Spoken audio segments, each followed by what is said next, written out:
এই বুনি, মা বাবাকে তো জোর করে সিনেমা দেখতে পাঠালাম। সিনেমা দেখতে কিন্তু বেশিক্ষণ টাইম লাগবে না।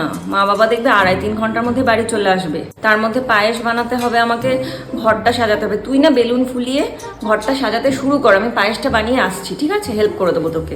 হ্যাঁ ঠিক আছে? ঠিক আছে। মায়ের জন্মদিনে আজকে মাকে সারপ্রাইজ দেবো। তুই চিন্তা করিস না, আমি এদিকটা সামলে নিচ্ছি, তুই যা পায়েসটা বানা। 1 hour later. ঘরটা সাজিয়ে কি সুন্দর লাগছে, মা খুশি হয়ে যাবে।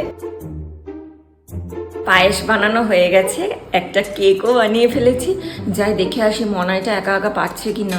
A few moments later. Wow Monai, এতটা করে ফেলেছিস? হ্যাঁ দিভাই, করেই নিলাম।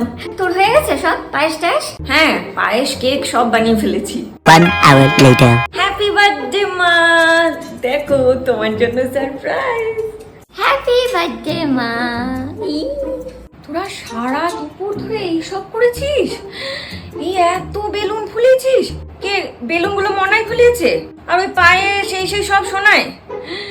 দেখো কাণ্ড, ওই জন্য বলে মা বাবা তোমরা সিনেমা দেখতে যাও, সিনেমার টিকিট কেটে দিয়েছে। কাণ্ড দেখেছো? আর দুজন মিলে সারা দুপুরে এইসব করেছে। সত্যি বাবা, পারিসও তোরা। এই বুড়ো বয়সে আবার এইসব করা কি দরকার ছিল জন্মদিন? আর তোমার চিন্তা নেই বুঝলে, তোমার মেয়েরা কিন্তু বড় হয়ে গেছে। মা বাবার জন্য সিনেমার টিকিট কেটে দিয়ে এই সব করেছে। খুব সুন্দর হয়েছে মা। খুব সুন্দর হয়েছে রে। তাহলে কি এখন আবার কেক ফেক কাটতে হবে নাকি? সব ব্যবস্থা করে বসে আছে। দিভাই, মা খুব খুশি হয়েছে। কি করব প্রথমে?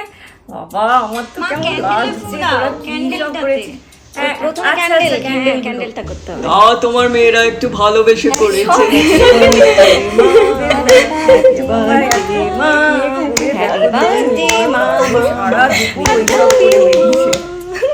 ওই জন্য সিনেমা দেখতে পাঠালি?